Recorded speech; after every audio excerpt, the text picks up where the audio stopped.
ആയിഷ ബീവി റളിയല്ലാഹു അൻഹയുടെ അരികത്തുകൂടെ നിസ്കാരം കഴിഞ്ഞാൽ മദീന പള്ളിയിൽ നിന്ന് ഇറങ്ങി വരുമ്പോൾ ഖാസിം റളിയല്ലാഹു അൻഹു മഹദി റളിയല്ലാഹു അൻഹയുടെ വീടിന്റെ അരികത്തുകൂടെയാണ് പോകുന്നത്.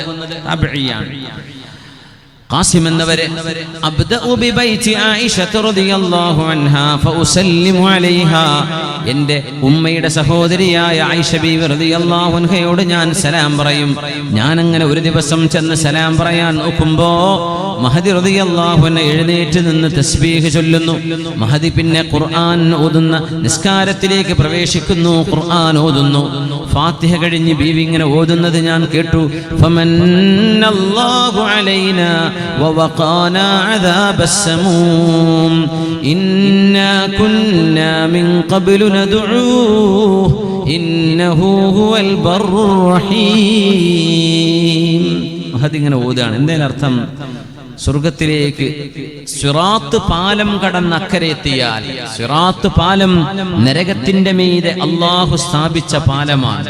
ജിസ്റുൻ മദ്റൂബുൻ അലാ മത്നി ജഹന്നം അഹദ്ദു മിനസ് സൈഫി വഅഖഫു മിനശ് ശഅരി, മുടിയേക്കാൾ നേർത്തതും വാളിനേക്കാൾ മൂർച്ചയേറിയതുമായ ഒരു ബ്രിഡ്ജ് നരകത്തിന്റെ മീതെ.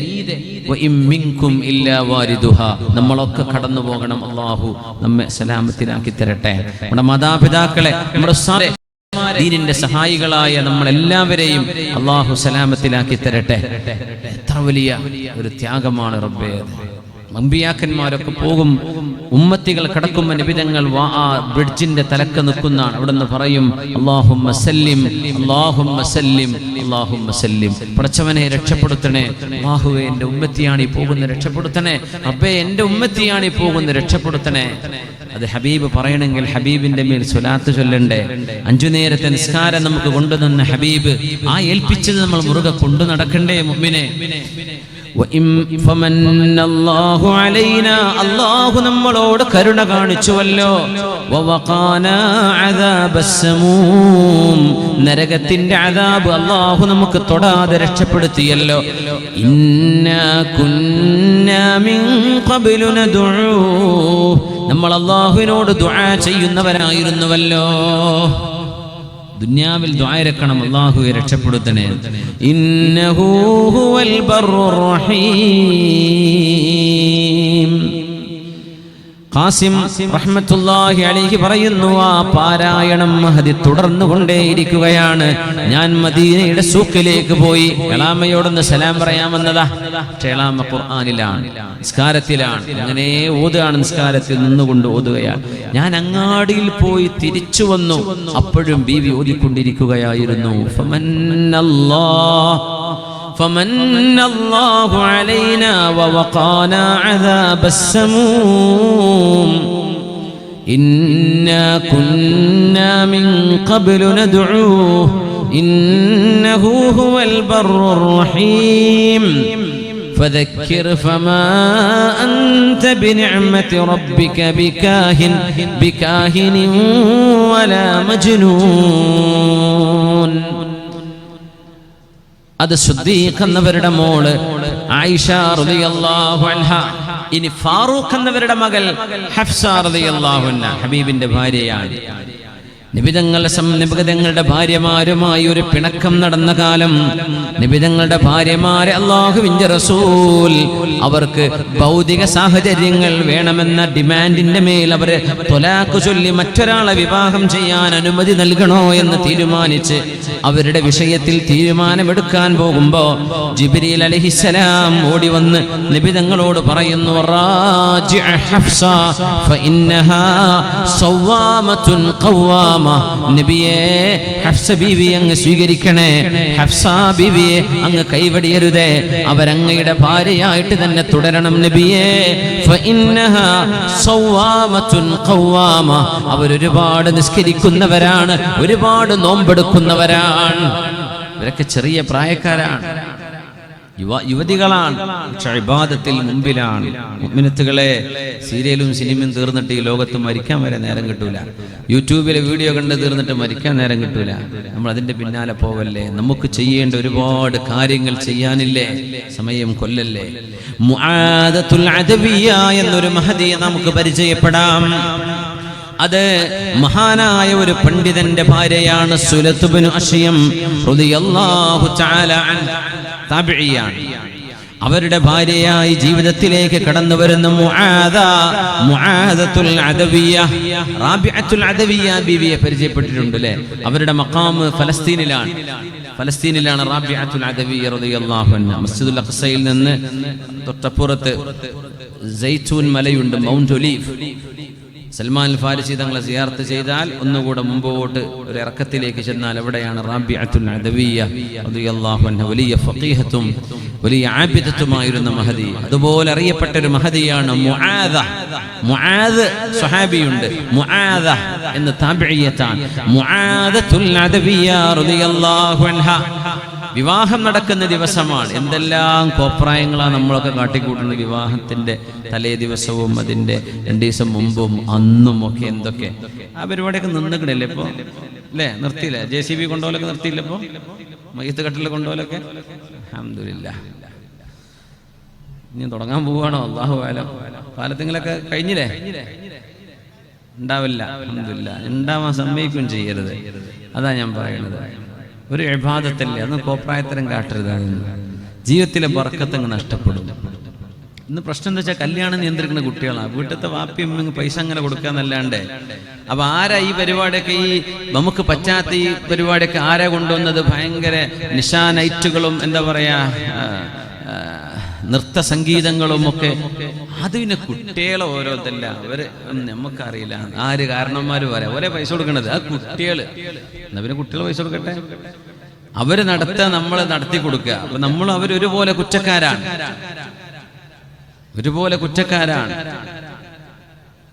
ഞാൻ ഈ പറയുന്ന ഈ ചരിത്രം ഞാൻ തന്നെ വായിച്ചതിൽ അത്യപൂർവമായ അത്ഭുതമുള്ളൊരു ചരിത്രമാണ്. വളരെ ചെറിയൊരു സംഭവമാണ്. ഒരു പുതിയാപ്പിളക്ക് ഫസ്റ്റ് നൈറ്റിൽ കിടന്നുറങ്ങാൻ കഴിയാതെ ഇബാദത്തിലായി കഴിഞ്ഞ ഒരു അനുഭവമാണ് സുലത്ത് ഇബ്നു അശ്യം റഹ്മത്തുള്ളാഹി അലൈഹി. അദ്ദേഹം വലിയൊരു മഹാനാണ്. അദ്ദേഹത്തിന്റെ മറ്റൊരു ചരിത്രമുണ്ട്. സിംഹം വന്ന്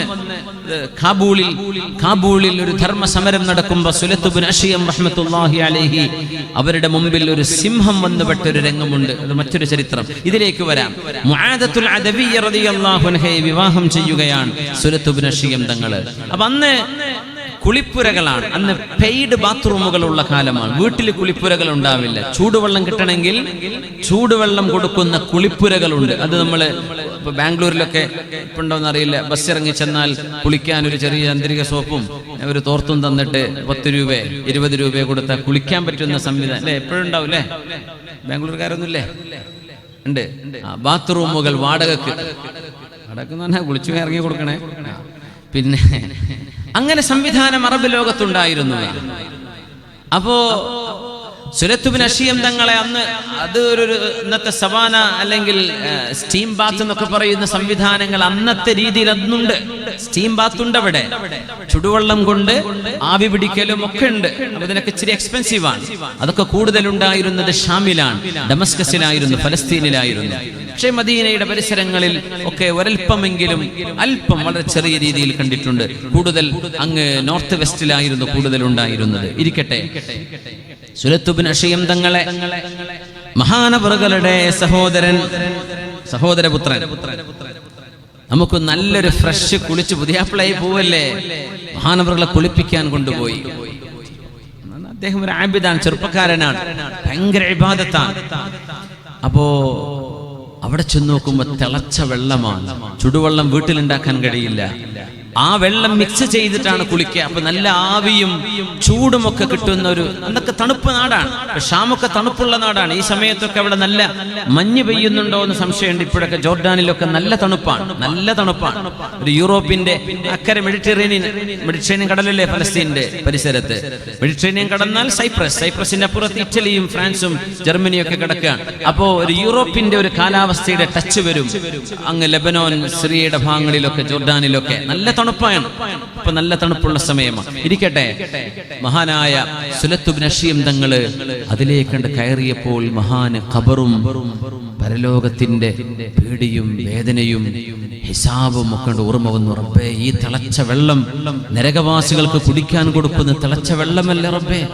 ഈ ഇരുട്ടുമുറിയിൽ എന്നെ ഈ വെച്ച് ഈ ആവി പിടിപ്പിക്കുന്നത് നരകത്തിന്റെ ആവിയാകുമോ? സമൂമുൻ ഹമീം. എന്നിട്ട് പേടിച്ചു മഹാനവറുകൾ.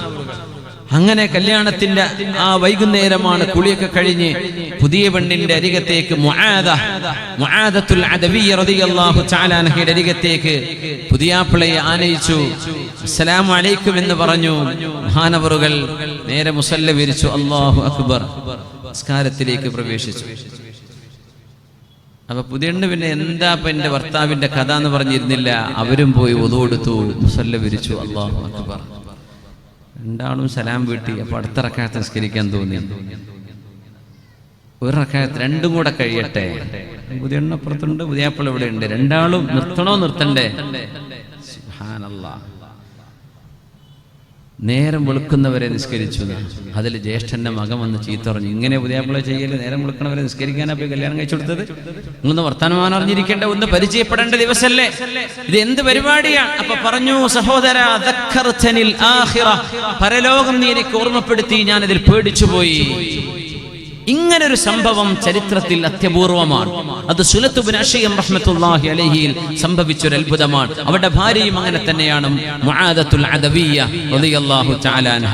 മഹാന്റെ കൂടെ ഒരു യുദ്ധത്തിന് സംബന്ധിച്ചപ്പോ അവര് പറയാണ്, ഒറ്റക്ക് കുറ്റിക്കാടിന്റെ മറവിൽ പോയി മഹാൻ നിസ്കരിക്കുമായിരുന്നു. അപ്പോ ഞാൻ പിന്നാലെ കൂടി. ഒരാൾ പറയുന്നു, ഞാൻ പിന്നാലെ ചെന്നു, എന്താണ് അവർ ചെയ്യുന്നത് എന്ന്. യസീദ് ഇബ്നു വാഹിദ് റഹ്മത്തുള്ളാഹി അലൈഹി അദ്ദേഹം പറഞ്ഞു, ഞാനൊരു മരത്തിന്റെ മീതെ കയറി ഞാൻ താഴെ നിന്നു. അപ്പോഴാണ് ഒരു സിംഹത്തിന്റെ ഗർജനം കേൾക്കുന്നത്. ഞാൻ പേടിച്ചു.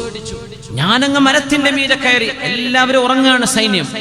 രാത്രിയിൽ അവർ വിശ്രമിക്കുകയാണ്. പക്ഷേ സുലത്ത് റഹ്മത്തുള്ളാഹി അലൈഹി നിസ്കാരത്തിലാണ്, തഹജ്ജുദിൽ. സുബ്ഹാനല്ലാഹ്, ആ സിംഹം വന്നു. ഞാൻ എന്നെ കടിക്കുമോ എന്ന് പേടിച്ച് മരത്തിന്റെ മുകളിൽ പേടിച്ചു നിൽക്കുകയാണ്. സുലത്ത് റഹ്മത്തുള്ളാഹി അലൈഹി റുകൂഉം സുജൂദൊക്കെ കൂളായി ആ സിംഹം അരികത്ത് വന്ന് മഹാനവറുകളുടെ മുമ്പിൽ വന്ന് ചെറിയ റോറിംഗ് ശബ്ദമുണ്ടാക്കി വരുന്നു. നിസ്കാരം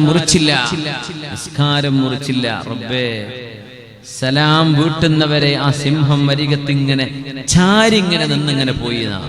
മഹാനായ റഹ്മത്തുള്ളാഹി അലൈഹിയെ ഒന്നും ചെയ്തില്ല. ആ നോക്കി നിന്ന ആള് പറയാൻ, യസീദ് ഇബ്നു വാഹിദ് എന്നവർ പറഞ്ഞു, ഞാൻ വിചാരിച്ചു ഇപ്പൊ കടിക്കും. ഇപ്പൊ കടിച്ചില്ല. റുക്കൂയിൽ കടിക്കുമായിരിക്കും, അപ്പോഴും കടിച്ചില്ല. സുജൂദിലെത്തിയ ഉറപ്പായിട്ട് തലക്ക് കടിക്കുമായിരിക്കും, കടിച്ചില്ല. ഇങ്ങനൊരു മഹാത്ഭുതം ഞാൻ മഹാനെ കണ്ടു. എന്നിട്ട് ഞാൻ നേരം വെളുക്കുന്നവരെ ആ മഹാന്റെ പിന്നിൽ നിന്നു. ആ മഹാൻ കരഞ്ഞുകൊണ്ട് ദുആ ചെയ്യുന്നുണ്ട് അല്ലാഹുവിനോട്. ആ ദുആ എന്നെ കരയിപ്പിച്ചു. പക്ഷേ ഞാനിത് കാണുന്നത് അവരറിഞ്ഞിട്ടില്ല. അങ്ങനെ സുബ്ഹിയാകുന്നതിന്റെ മുമ്പ് ക്യാമ്പിൽ എല്ലാവരും ഉറങ്ങുന്നിടത്തേക്ക് ഇദ്ദേഹം തിരിച്ചു വന്നു. എന്നിട്ട് പുതപ്പിനടിയിൽ ചെന്നിട്ട് സുബ്ഹിക്ക് എഴുന്നേൽക്കുമ്പോൾ ഒരാൾ ഊര് വലിഞ്ഞ് ഉറക്കം തീരാതെ എഴുന്നേൽക്കുന്ന ഒരാളെ പോലെ, ഉറങ്ങിയ ആളെ പോലെ നടിച്ചുകൊണ്ട് അദ്ദേഹം എഴുന്നേൽക്കുന്നതും ഞാൻ കണ്ടു. വളരെ റാഹത്തിൽ അവർ സുബ്ഹി നിസ്കരിച്ചു. ഞാൻ മെല്ലെ പോയിട്ട് ചോദിച്ചു, അല്ല, ഇന്നലെ സിംഹം വന്നതും നിങ്ങൾ ആ ദുആയിരുന്നതും ഞാൻ കണ്ടിട്ടുണ്ട് കേട്ടോ. നിന്നോട് ഞാൻ മരണം വരെ മിണ്ടൂല എന്ന് പറഞ്ഞു സുലത്ത് ഇബ്നു അശീം റഹ്മത്തുള്ളാഹി അലൈഹി. നീ ഇത് ഫ്ലാഷ് ആക്കാൻ പോവാണല്ലേ? നമ്മളൊക്കെ സെൽഫി എടുക്കൂലേ സിംഹത്തിന്റെ മുമ്പ്? സുബ്ഹാനല്ലാഹ്. ഞാൻ നിന്നോട് മരണം വരെ മിണ്ടൂല, നീ എന്നെ പറ്റിച്ചല്ലേ, ഞാൻ ചെയ്തത് നീ എന്തിനാ നോക്കാൻ വന്നത്? അതാണ് പറഞ്ഞത്. തോന്നിവാസം ചെയ്തതല്ലത്, നന്മ ചെയ്തത് മറച്ചു വെക്കാൻ. അതാണ് മുഅ്മിനീങ്ങളുടെ സ്വഭാവം. അങ്ങനെ ആവേണ്ടത്. ഒരു കാര്യം ചെയ്യുമ്പോഴേക്കും 10 ചെയ്തതായിട്ട് അങ്ങ് പ്രഖ്യാപിക്കുക, അങ്ങോട്ട് പരസ്യപ്പെടുത്തുക, അങ്ങനെയല്ല. നമ്മൾ ചെയ്യുന്ന തിന്മകൾ നമ്മൾ മറച്ചു വെക്കണില്ലേ? നമ്മുടെ നന്മയും മറച്ചു വെച്ചേക്കും. നമ്മൾ തിന്മ മറച്ചു പിടിക്കണില്ലേ? ആരും അറിയരുത്. നന്മയും. അത് മഹദിയായ റാബിഅത്തുൽ അദവിയ്യ റളിയല്ലാഹു അൻഹയുടെ വാക്കാണ്. നമ്മൾ മുആദത്തുൽ അദവിയ്യയാണ് ഈ പരിചയപ്പെടുന്നത്. റാബിഅത്തുൽ അദവിയ്യ എന്ന മഹദി പറഞ്ഞതാണ്, ഉക്തുമു ഹസനാതികും കമാ തക്തുമൂന സയ്യിആതികും. നിങ്ങളുടെ തെറ്റുകൾ നിങ്ങൾ മറച്ചു പിടിക്കുന്ന പോലെ നിങ്ങളുടെ നന്മകളും നിങ്ങൾ ആരോടും വിളിച്ചു പറയണ്ട. അത് നിങ്ങളും അല്ലാഹുവും അറിഞ്ഞാൽ മതി. മുആദത്തുൽ അദവിയ്യ റളിയല്ലാഹു തആല അൻഹ. യാ അല്ലാഹ്, സഹോദരിമാരെ, സഹോദരങ്ങളെ, ഇങ്ങനെ ജീവിച്ച ആളുകളെ പോലെ നമുക്ക് ആവാൻ കഴിഞ്ഞില്ലെന്ന് വന്നേക്കാം.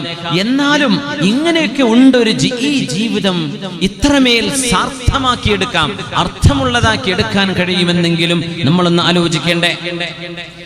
മഹദി റളിയല്ലാഹു തആല അൻഹ രാത്രിയായാൽ ഈ പുതിയ പെണ്ണ് മഹദിയായ മുആദത്തുൽ അദവിയ്യ റളിയല്ലാഹു അൻഹ പറയും, നേരം വെളുത്താൽ അല്ലാഹു എനിക്കൊരു പകൽ തന്നു, ഈ പകലിൽ ഞാൻ മരിച്ചേക്കാം. അപ്പൊ രാത്രി വരെ ഇബാദത്താണ്.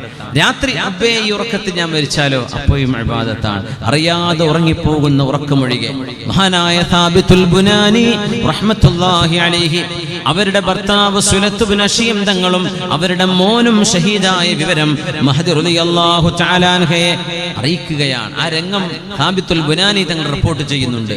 ഭർത്താവ് മരിച്ചു, സുലത്ത് ബിൻ അശീം എന്നവർ ആ യുദ്ധത്തിൽ. മകനും മരിച്ചിട്ടുണ്ട്. രണ്ടാളും മരിച്ചു എന്ന് എങ്ങനെ ഒരു വീട്ടുകാരോട് എന്ന് പറയാ. ഇന്ന് സുബ്ഹാനല്ലാഹ്, ഇന്ന് എൻ്റെ വളരെ പ്രിയപ്പെട്ട ഒരു സുഹൃത്ത് ഷൊർണൂരുള്ള അവരുടെ ഓങ്ങല്ലൂര്, ഇന്ന് പട്ടാമ്പിക്കടുത്ത ഓങ്ങല്ലൂര്, എവിടെയാണ് ഓങ്ങല്ലൂര്?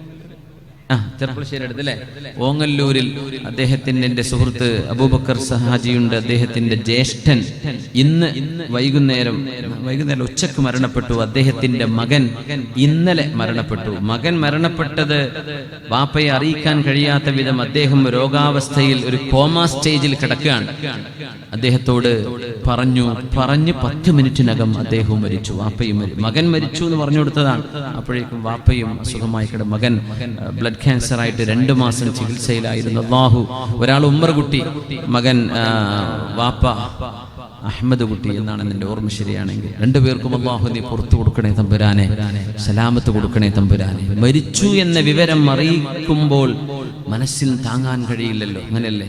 മഹാനായ മുഹമ്മദ് അലി ശിഹാബ് തങ്ങൾ അവറുകൾ അവസാന കാലം തങ്ങൾ അമേരിക്കയിൽ നിന്ന് ചികിത്സ കഴിഞ്ഞ് വന്നപ്പോഴും ഭാര്യ വഫാത്തായത് തങ്ങളോട് അറിയിച്ചിരുന്നില്ല എന്നാണ്. അത് മെല്ലയാ അറിയിച്ചത്. തങ്ങൾക്ക് എന്തെങ്കിലും ഇമോഷണലായി പോകുമോ? പക്ഷേ എല്ലാം അവധാനതയോടുകൂടെ കൈകാര്യം ചെയ്ത സയ്യിദ് അവറുകൾ ഭാര്യ വഫാത്തായിട്ടുണ്ടെന്ന് അറിയിച്ചു കൊടുത്തപ്പോൾ അവരുടെ ഖബറൊന്ന് കാണിച്ചു തരും, ഞാൻ പോയി നിസ്കരിക്കട്ടെ അവിടെ എന്ന് പറഞ്ഞ് ഖബറിങ്കിലേക്ക് നീങ്ങിയ മഹാനായ മർഹൂം സയ്യിദ് മുഹമ്മദ് അലി ശിഹാബ് തങ്ങൾ അവറുകൾ. നമുക്കൊക്കെ മരണവാർത്ത സ്വീകരിക്കാൻ വലിയ പ്രയാസമാണ്. സാബിത്തുൽ ബുനാനി തങ്ങൾ പറയാൻ, മുആദത്തുൽ അദവിയ്യ റളിയല്ലാഹു അൻഹയോട് നിങ്ങളുടെ ഭർത്താവ് സുലത്ത് ബിൻ അശീം തങ്ങളും നിങ്ങളുടെ മകനും മരണപ്പെട്ടിട്ടുണ്ട്, ഷഹീദുകളാണ് എന്ന് പറയാൻ ചെല്ലുമ്പോൾ ഒരു കൂട്ടം പെണ്ണുങ്ങൾ വന്നപ്പോൾ മഹദി അവരോട് പറഞ്ഞൊരു വാക്കുണ്ട്, മർഹബൻ ബികുന്ന ഇൻ കുൻതുന്ന ജിതുന്ന ലിതുഹന്നിഅനി. നിങ്ങൾ എന്നെ ആശ്വസിപ്പിക്കാനും നിങ്ങൾ എന്നെ അഭിനന്ദനം അറിയിക്കാനാണ് വന്നിട്ടുള്ളതെങ്കിൽ നിങ്ങൾക്ക് വരാം. അഭിനന്ദനങ്ങൾ, കൺഗ്രാജുലേഷൻസ്. അങ്ങനെ ഉണ്ടോ? മരിച്ചൊരു വീട്ടിൽ ചെന്നിട്ട് അഭിനന്ദനങ്ങൾ എന്ന് പറയുമോ ആരെങ്കിലും? നിങ്ങൾ എന്നോട് പറയേണ്ടത് അഭിനന്ദനങ്ങൾ, മുആദ നിങ്ങൾ സന്തോഷിച്ചോളൂ എന്നാണ് പറയാൻ. അങ്ങനെയാണെങ്കിൽ വന്നോളൂ എന്നല്ലാതെ എൻ്റെ ഭർത്താവ് മരിച്ചു എന്ന് പറഞ്ഞ് ഇവിടെ ഇരുന്ന് കരയാനാണെങ്കിൽ എൻ്റെ വീട്ടിലേക്ക് കയറരുത് എന്നവരെ പറഞ്ഞയച്ച മഹദി കൂടിയാണ് മുആദത്തുൽ അദവിയ്യ റളിയല്ലാഹു അൻഹ. എന്തേന്നറിയോ? മുസീബത്തുകളെ സ്വീകരിക്കാനുള്ളൊരു മനക്കരുത്ത് നമുക്ക്. ഈ ലോകം അങ്ങനെയാണ്. എപ്പോഴും നമ്മൾ വിചാരിക്കണം നമ്മൾ മരിക്കും, നമ്മുടെ കുടുംബം, നമ്മുടെ മക്കള് ഒക്കെ, അവർക്കൊക്കെ പരീക്ഷണങ്ങൾ വരും. നമ്മൾ അതറിയണം, അത് ചിന്തിക്കണം, അത് സ്വീകരിക്കാൻ മനസ്സുകൊണ്ട് തയ്യാറാവണം. പെട്ടെന്ന് ഷോക്കായി മരിക്കുക, അതിന്റെ ആവശ്യമില്ല. ഈ ലോകം അങ്ങനെയാണ്. നമ്മുടെ ഇഷ്ടപ്പെട്ടവർ നമ്മളെ വേർപിരിഞ്ഞു എന്ന് അടുത്ത 1 മണിക്കൂറിനുള്ളിൽ കേൾക്കേണ്ടി വന്നേക്കാം. ഇന്നാ ലില്ലാഹി വ ഇന്നാ ഇലൈഹി റാജിഊൻ. അഫീറത്തുൽ ആബിദ റളിയല്ലാഹു തആല അൻഹ മറ്റൊരു മഹദി. ഈ മുആദ മഹദിയെ കുറിച്ച് പറയുന്നുണ്ട്. മരണം ആസന്നമായപ്പോൾ മുആദ ബിവി റളിയല്ലാഹു അൻഹ മരണമാസന്നമായപ്പോൾ ചിരിക്കുകയും കരയുകയും ചെയ്തിട്ടുണ്ട്. ആദ്യം കരഞ്ഞു, പിന്നെ അങ്ങ് ചിരിച്ചു. അപ്പൊ മരണാസന്നമായി കൊണ്ടിരിക്കുകയാണ്. മുആദ ബീവിയോട് ചോദിച്ചു, ഇവർ താബിഈയത്താണ്, സ്വഹാബിയത്തല്ല, എന്തിനാണ് നിങ്ങൾ ബക്കൈതി സുമ്മ ദഹക്തി, മുആദ നിങ്ങൾ കരഞ്ഞുവല്ലോ പിന്നെ ചിരിച്ചുവല്ലോ, ഫമിമ്മൽ ബുകാഉ വമിമ്മൽ ദഹക്, എന്തിനാണ് നിങ്ങൾ ചിരിച്ചത്, എന്തിനാണ് കരഞ്ഞത്, ഒന്ന് പറഞ്ഞു തരാൻ കഴിയുമോ? അപ്പൊ മെല്ലെ ഇങ്ങനെ പറഞ്ഞു കൊടുക്കുക. സക്കറാത്തിൽ കിടക്കുന്ന മഹദി, യാ അല്ലാഹ്, ഞാൻ കരഞ്ഞത്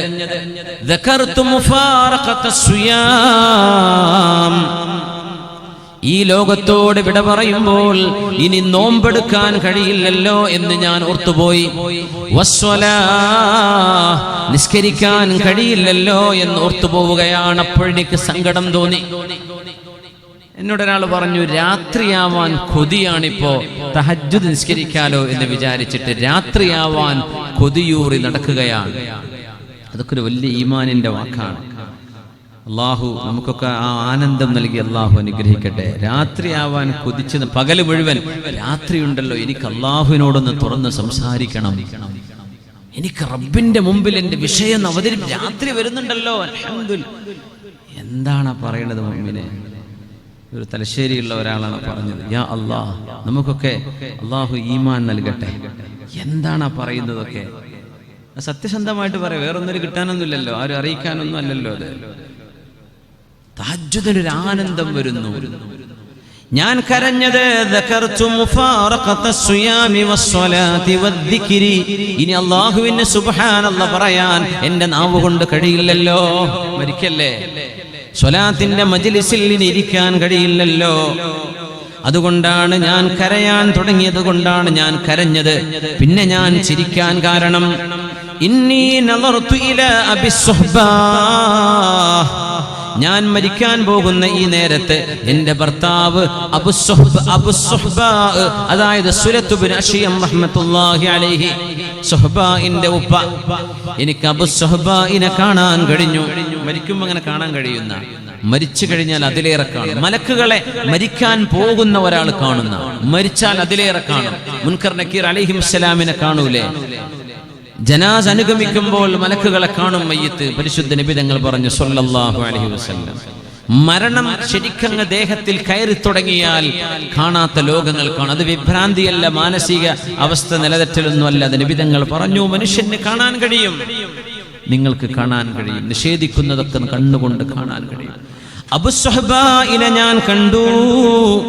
ഖദ് അഖ്ബല ഫീ സുഹ്നി ദാരിൻ അലൈഹി ഹുല്ലതാനി ഖുദ്റാൻ, നല്ല മനോഹരമായ ഒരു വീടിന്റെ മുന്നിൽ എന്റെ ഭർത്താവ് മരണപ്പെട്ടു പോയ ഷഹീദായ സുലത്ത് ബിൻ അശ്യം തങ്ങൾ അബു സുഹ്ബാ മനോഹരമായ 2 പച്ച പുതപ്പ് ധരിച്ചുകൊണ്ട് നിൽക്കുന്നത് കണ്ടു. എന്റെ ഭർത്താവിന്റെ ചുറ്റും വേറെയും ഒരുപാട് ആളുകളുണ്ട്. വല്ലാഹി മാ റഅയ്തു ലഹും ഫിദ്ദുന്യാ ശബഹ, ഈ ലോകത്ത് കാണുന്ന ഒരു മനുഷ്യരെ പോലെയുമല്ല, അത്രമേൽ സൗന്ദര്യമുള്ള ഒരു കൂട്ടം ആളുകൾക്കിടയിൽ എന്റെ ഭർത്താവ് മനോഹരമായ ഒരു വീടിന്റെ മുന്നിൽ നല്ല മനോഹരമായ 2 പച്ച പുതപ്പ് പുതച്ച് നിൽക്കുന്ന സന്തോഷത്തിന്റെ മുഖം ഞാൻ കണ്ടു. എനിക്ക് ഉറപ്പാവുകയാണ്, എന്നെ സ്വർഗലോകത്തേക്ക് കൊണ്ടുപോകാൻ വിളിക്കാൻ വന്ന പോലെ. അതുകൊണ്ടാണ് ഞാൻ ചിരിച്ചത് എന്ന് മുആദത്തുൽ അദവിയ്യ റളിയല്ലാഹു അൻഹാ. അല്ലാഹു നമുക്കൊക്കെ ഹുസ്നുൽ ആഖിബത്ത് അല്ലാഹു തരട്ടെ, ഹുസ്നുൽ ഖാതിമ, മരിക്കുമ്പോൾ നല്ല നിലയ്ക്ക് മരിക്കാനുള്ള ഭാഗ്യം അല്ലാഹു തരട്ടെ. സിനിമ പാട്ടും പാടി നടന്നാൽ അത് പാടിയിട്ടായിരിക്കും മരിക്കുക. സിനിമ ഇഷ്ടപ്പെടുന്ന ആളുകൾ സിനിമ കണ്ടിട്ട് ഇങ്ങനെ റിമോട്ട് ഓഫാക്കാൻ മറന്നിട്ട് ആകാരം മരിക്കുക. കള്ളുടിയന്മാരത് കുടിച്ചിട്ടായിരിക്കും മരിക്കുക.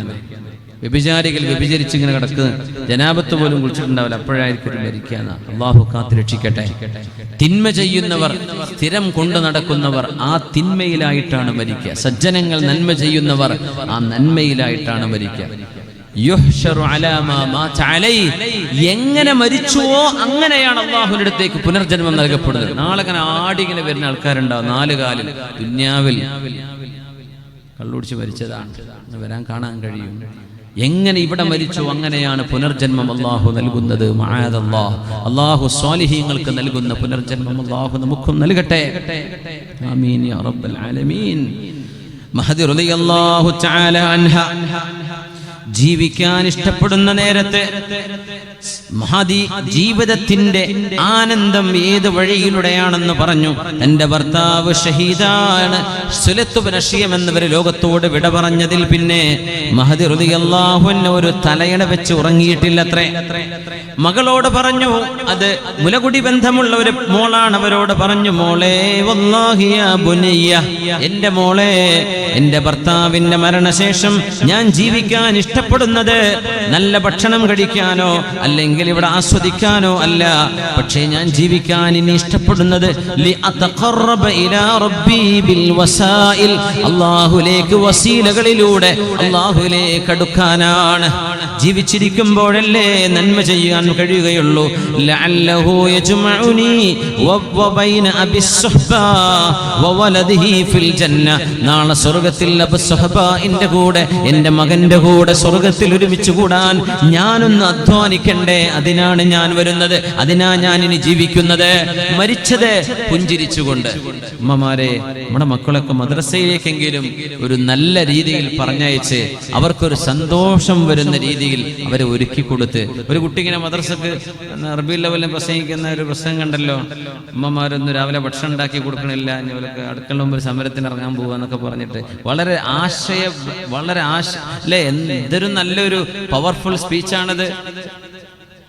രാവിലെ കുട്ടിക്ക് ബിസ്ക്കറ്റും തണുത്ത ചായയും കൊടുത്തിട്ട് വിടുന്നത്, പിന്നെ എങ്ങനെ ഞങ്ങൾക്ക് ഉസ്താദിന്റെ വക രണ്ടടി വേറെയും, അങ്ങനെ ആകെ ഉറക്കം തൂങ്ങി ഉന്മേഷമില്ലാതെ മദ്രസക്ക് പോകുന്നത്. ഞങ്ങൾക്കൊരു നല്ല ഭക്ഷണന്മാരെ ഈ വാട്സപ്പൊക്കെ ഒന്ന് കൂട്ടിച്ചുണ്ടാക്കി തന്നൂടെ, ഇനിയും ഒരു നല്ല ചായയും കടിയും തരുന്നില്ലെങ്കിൽ ഞങ്ങൾ ഇനി അടുക്കളുടെ മുമ്പിൽ നിരാഹാര സമരം കിടക്കാൻ തന്നെ തീരുമാനിച്ചു എന്നൊക്കെ പറഞ്ഞ് ഒരു കൊച്ചു കുട്ടിയുടെ ഒരു രസകരമായ ഒരു ഭാഷണം. അതൊക്കെ റബീഉൽ അവ്വലിന്റെ സമയത്തേ കിട്ടുള്ളൂ. അത് ഹറാമെന്ന് പറഞ്ഞിടന്നാൽ പിന്നെ ഇതൊന്നും കേൾക്കാനുള്ള അവസരം ഉണ്ടാവില്ല. അപ്പോ ഇതൊരു വലിയ മെസ്സേജാണ്. നമ്മൾ നമ്മുടെ ദീനിനോട് കാണിക്കുന്ന അഭിനിവേശം, അതിനോട് കാണിക്കേണ്ട സ്നേഹം, അത് കുറഞ്ഞു പോകുന്നതിന്റെ ഒരു ലക്ഷണമാണത്. സ്കൂളിലൊക്കെ പോകണമെങ്കിൽ ഷൂ ഒക്കെ കറക്റ്റ് തന്നെയല്ലേ, സോക്സ് എടുത്തില്ലേ, നിറം മാറിയിട്ടൊന്നുമില്ലല്ലോ, റൈറ്റ് ലെഫ്റ്റ് ഒക്കെ ഓക്കെ അല്ലേ, ബാഗ് എടുത്തോ, അതെടുത്തോ, ഇതെടുത്തോ, ബസ് വരാനായി ഇപ്പൊ തന്നെ പോയിരുന്നോ മദ്രസക്ക്. ആ കുട്ടി പല്ലും തേക്കാണെങ്കിൽ എഴുന്നേറ്റ് ഉമ്മ വന്നതും മോൻ പോയതും വന്നതും ഉമ്മ അറിഞ്ഞിട്ടില്ല, അപ്പോഴൊക്കെ ഉമ്മ ഉറങ്ങുകയാണ്. അങ്ങനത്തെ എത്ര വീടുകളുണ്ട് മുഅ്മിനെ, നമ്മൾ ആലോചിച്ച് നോക്കി. എന്താണെന്നറിയോ, നമുക്കതിൻ്റെ വില മനസ്സിലാവാത്തത്. ഒരു ഇസ്ലാമിലേക്ക് കടന്നു വന്ന ഒരു പുതു മുസ്ലിം, അവരുടെ കൽബിലെ ഈമാനെങ്കിലും നമുക്ക് വേണമെന്ന് പറയാം. അവരുടെ കൽബിലെ ഈമാൻ എത്ര വലിയ ഈമാനാണ് അവർക്ക്. നമുക്കിതിനെ വെറുതെ കിടുമ്പോൾ ഏതൊരു സാധനം വെറുതെ കൊടുത്താൽ വില ഉണ്ടാവില്ല എന്ന് പറഞ്ഞാൽ വെറുതെ അല്ല അല്ലേ. നമുക്കത് വെറുതെ കിട്ടിയപ്പോൾ നമുക്ക് വില മനസ്സിലായിട്ടില്ല. ഇതിനൊക്കെ ദാഹിച്ച് നടക്കുന്ന ആളുകളുണ്ട് മുഅ്മിനീങ്ങളെ. അല്ലാഹു നമുക്ക് ഈമാനിന്റെ മധുരം അല്ലാഹു അറിയാൻ തൗഫീഖ് നൽകട്ടെ. ആമീൻ യാ റബ്ബൽ ആലമീൻ. അള്ളാഹുവിനോട് സ്നേഹമുണ്ടോ, നബി തങ്ങളോട് സ്നേഹമുണ്ടോ എന്ന് നമ്മൾ ആലോചിക്കുമ്പോൾ ഒരുപാട് ആളുകൾ പറഞ്ഞു, ഞങ്ങൾക്ക് സ്നേഹമുണ്ട്, ഞങ്ങൾക്ക് സ്നേഹമുണ്ട്. അപ്പൊ അള്ളാഹു പറഞ്ഞു, എന്നാ ഞാനൊരു കാര്യം ചെയ്യട്ടെ, ഒന്ന് ടെസ്റ്റ് ചെയ്യട്ടെ, നിങ്ങൾക്ക് സ്നേഹമുണ്ടോ ഇല്ലേ എന്നറിയാൻ. സ്നേഹമുണ്ടോ എന്ന് ചോദിച്ചപ്പോ സ്നേഹമുണ്ടെന്ന് പറഞ്ഞ് അവകാശം പറഞ്ഞ് ഒരുപാട് ആളുകൾ വന്നപ്പോ, ഖുൽ ഇൻ കുൻതും തുഹിബ്ബൂനല്ലാഹ് ഫത്തബിഊനി യുഹ്ബിബുകുമുല്ലാഹ് വയഗ്ഫിർ ലക്കും ദുനൂബകും. അള്ളാഹിനോട് സ്നേഹമുണ്ടല്ലേ, എന്നാൽ ഫത്തബിഊനി, നിങ്ങൾ മുഹമ്മദ് റസൂലുള്ളാഹി സ്വല്ലല്ലാഹു അലൈഹി വസല്ലമ തങ്ങളെ പിൻപറ്റണമേ, പിന്തുടരണമേ. അത് നിങ്ങൾ ചെയ്യുന്നുണ്ടോ? എന്നിട്ട് സ്നേഹം പറഞ്ഞാൽ അത് ശരിയാണ്. എന്താണ് സ്നേഹം? എന്താണ് സ്നേഹം? എന്താണ് പ്രേമം? എന്താണ് പ്രേമം, അനുരാഗം എന്ന് ചോദിച്ചാൽ അതിനൊരു ഡെഫിനിഷൻ കൊടുക്കാൻ കഴിയുമെങ്കിൽ മഹാനായ അബ്ദുല്ലാഹിൽ ഖുറശി തങ്ങൾ കൊടുത്തൊരു ഡെഫിനിഷൻ ഉണ്ട്. സ്നേഹം എന്താണ്? അൻതഹബ കുല്ലക ലിമൻ അഹ്ബബ്ത, നീ ഇഷ്ടപ്പെട്ട ആൾക്ക് നിന്നെ മുഴുവനായിട്ട് അങ്ങോട്ട് കൊടുക്കലാണ്. അതാണ് സ്നേഹം. നീ ഇഷ്ടപ്പെടുന്ന ഒരാൾക്ക് നിന്നെ മുഴുവനായിട്ടങ്ങ് കൊടുക്കുക. എന്ത് ചോദിച്ചാലും വാങ്ങിച്ചു കൊടുക്കുക, അങ്ങനെയാണ്. എന്ത് ചോദിച്ചാലും കൊടുക്കുക. അപ്പൊ നിനക്കായിട്ട് ഒന്നുമില്ല, എല്ലാം അവർക്ക്.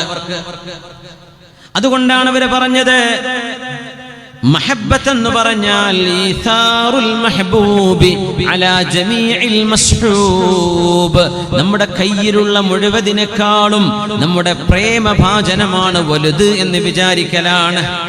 അത് അള്ളാഹിനെ പറ്റിയ വിചാരിക്കണം. ഉമ്മാനെ വാപ്പാനേക്കാളൊക്കെ വലുതിന്റെ കാമുകനാന്ന് പറഞ്ഞ് പോവലല്ല.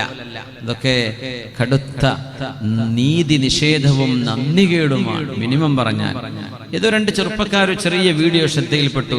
നീ എന്താ അവിടെ ഓടിച്ചു കൊണ്ടുവരുന്നില്ലേ? എടോ, അവളുടെ സ്വന്തം ഉമ്മാനും വാപ്പാനും തള്ളി പറഞ്ഞ് എൻ്റെ കൂടെ വരിക എന്ന് പറഞ്ഞ ഓളെ ഞാൻ എങ്ങനെ വിശ്വസിക്കുന്നു അല്ലേ? നിങ്ങൾ കണ്ടോന്ന് അറിഞ്ഞില്ല. അതൊരു നല്ല മെസ്സേജാണ്. മാഷാ അല്ലാഹ്, അത് ചെയ്ത് നന്നായിട്ടുണ്ട്. ആ ഒരു മെസ്സേജ് കൊടുക്കണം. എന്താ, നിന്റെ കൂടെ സ്നേഹിച്ച് ഞാൻ ജീവിക്കാൻ ഒരുങ്ങുകയാണ്. ഈ 20 വയസ്സുള്ള മോള് സമപ്രായക്കാരനോ മുതിർന്നാളോ ആയ തന്റെ കാമുകനോട് പറയാൻ, എന്നാലേ ഞാൻ എൻ്റെ ആങ്ങളെയും പെങ്ങളെയും എൻ്റെ ഉമ്മാനും എൻ്റെ നാട്ടുകാരെയും എൻ്റെ മഹല്ലും എൻ്റെ മദ്രസയും എൻ്റെ പഠിച്ച സർട്ടിഫിക്കറ്റ് അതൊക്കെ ഞാൻ മാറ്റിവെച്ച് നിന്റെ കൂടെ വരാം. എന്നോട് പേര് ഇരുന്നോന്നാ പറയേണ്ടത്. നിന്റെ സ്വന്തം ഉമ്മയുടെ ഉപ്പയുടെ പൊരുത്തമില്ലാതെ നിന്റെ ഉമ്മയെയും ഉപ്പയെയും കണ്ണീരിലാഴ്ത്തി ആരെ നിനക്ക് സന്തോഷിപ്പിക്കാൻ കഴിയും? അവർ കണ്ണീര് കുടിക്കല്ലേ? ഓടിയവർ മുഴുവൻ തളർന്നിരിക്കുകയാണ്, ഓടിപ്പോയവർ മുഴുവൻ വേണ്ടില്ലായിരുന്നു എന്ന് ഒരാവേശമാണ്. ചിലതെങ്കിലും വശംവതരാക്കാൻ വേണ്ടി കൈവിഷം പോലെയുള്ള സിഹറുകൾ ചെയ്തുകൊണ്ടെങ്കിലും ഇണയെ അല്ലെങ്കിൽ തന്റെ കൂട്ടുകാരിയെ വശംവതരാക്കാൻ സിഹറ് പോലും ഉപയോഗിക്കുന്നുണ്ടെന്നാണ് അറിഞ്ഞത്. അങ്ങനെ പിന്നെ അവർക്ക് രക്ഷപ്പെടാൻ കഴിയില്ല. ആര് പറഞ്ഞാലും പിന്തിരിയൂല, എന്ത് ഉപദേശിച്ചാലും അവർക്ക് തിരിയില്ല. അതൊരു വലിയ അപകടമാണ്. അതിനവസരങ്ങൾ ഉണ്ടാവാതിരിക്കട്ടെ. കുഴിയിൽ വീണിട്ട് വീഴണ്ടായിരുന്നു എന്ന് ചിന്തിച്ചിട്ട് കാര്യമില്ല. അത് വീണു, എല്ലാവരും കണ്ടു. അങ്ങനെയാണ്. അത് വീഴാതെ സൂക്ഷിക്കുക.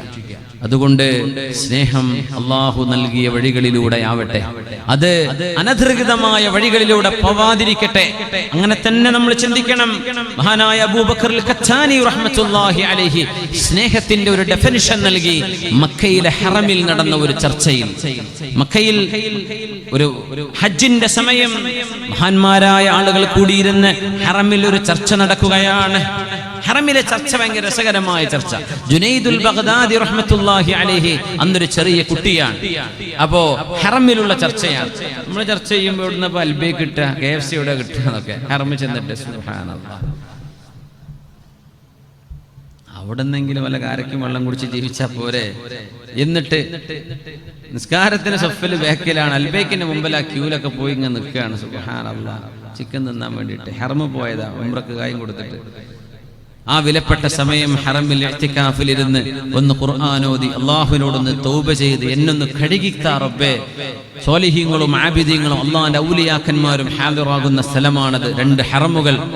അവിടെ ചെന്നിട്ടും നമ്മൾ ദുന്യവിയായ ചർച്ചകളിലാണ്. ജുനൈദുൽ ബഗ്ദാദി എന്ന കുട്ടിയാണ്.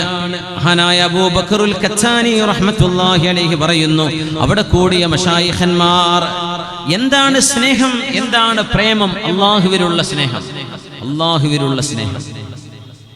നമ്മുടെ നാട്ടിലെ സിനിമകളൊക്കെ ഇങ്ങനെ ജാതി മതം നോക്കണ്ട, പ്രേമിച്ചോ, ഡ്രൈവറുടെ കൂടെ ഇറങ്ങിപ്പോയിക്കോ, ഇതൊക്കെ പഠിപ്പിച്ചു തരുന്നത്. അതാണ് നമ്മുടെ കുട്ടികൾ കാണുന്നത്, കേൾക്കുന്നത്. അതിന് ഹീറോവൽക്കരിക്കപ്പെടുകയാണ്. പിന്നെ അതങ്ങ് ചെയ്യുകയാണ്. കണ്ണും കാഴ്ചയും നിയന്ത്രിക്കാതെ സംസ്കാരം ഉണ്ടാക്കാൻ കഴിയില്ല എന്ന് അടിവരയിട്ടുകൊണ്ട് മനസ്സിലാക്കുക. അവർ മക്കയിലാണ്. അല്ലാഹു മക്കയെ ഹറമുകൾ അല്ലാഹു ഇസ്സത്തിലാക്കട്ടെ. ലോക രാജ്യങ്ങളിൽ അല്ലാഹു സമാധാനം പുനഃസ്ഥാപിക്കട്ടെ. ആമീൻ യാ റബ്ബൽ ആലമീൻ. സ്നേഹം എന്താണ്? അവർ ചർച്ച ചെയ്തു. എന്താണ് സ്നേഹം? എല്ലാവരും ഓരോ അഭിപ്രായങ്ങൾ പറഞ്ഞു. സ്നേഹത്തിന്റെ ഡെഫിനിഷൻ. അന്ന് ജുനൈദുൽ ബഗ്ദാദി തങ്ങൾ കൊച്ചുകുട്ടിയാണ്.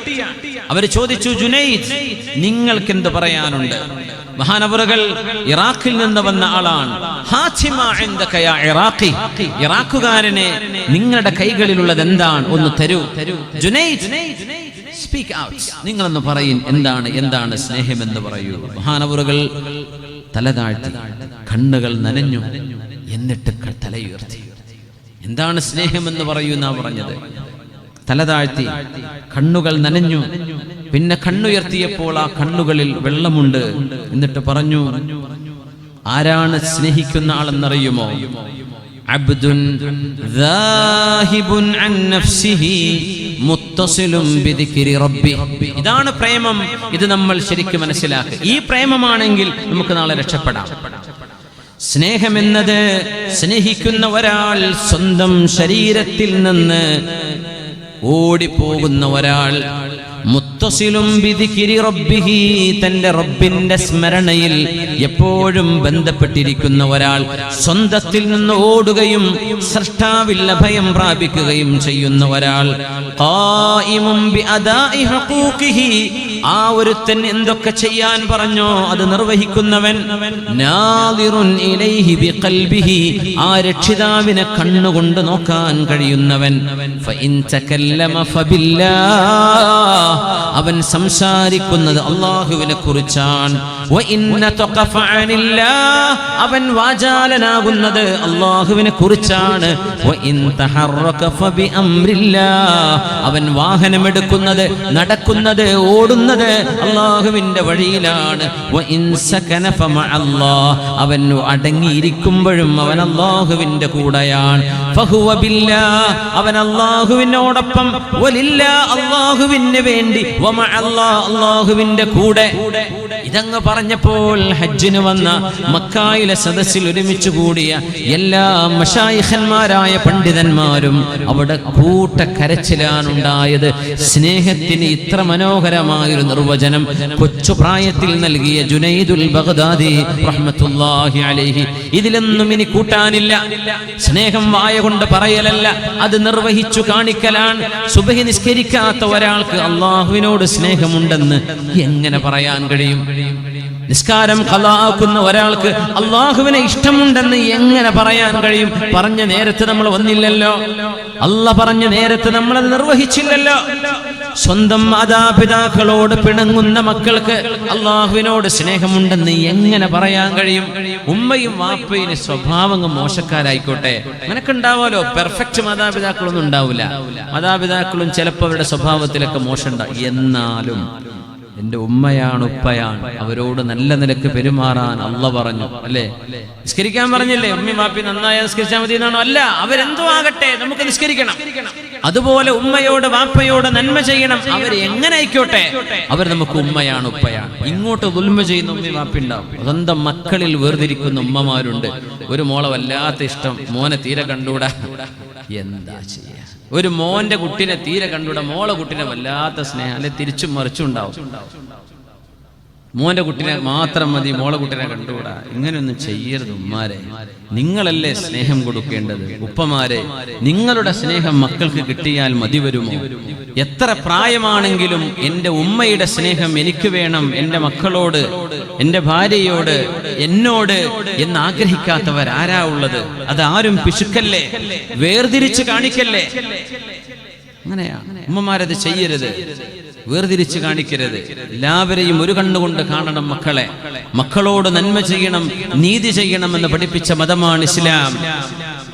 ഇബ്നുൽ ഖയ്യിം റഹ്മഹുല്ലാഹ് പറഞ്ഞു, നിങ്ങൾക്ക് അല്ലാഹുവിലേക്ക് അടുക്കണമെന്ന് ആഗ്രഹമുണ്ടെങ്കിൽ 10 കാര്യങ്ങൾ പറഞ്ഞു തരാം.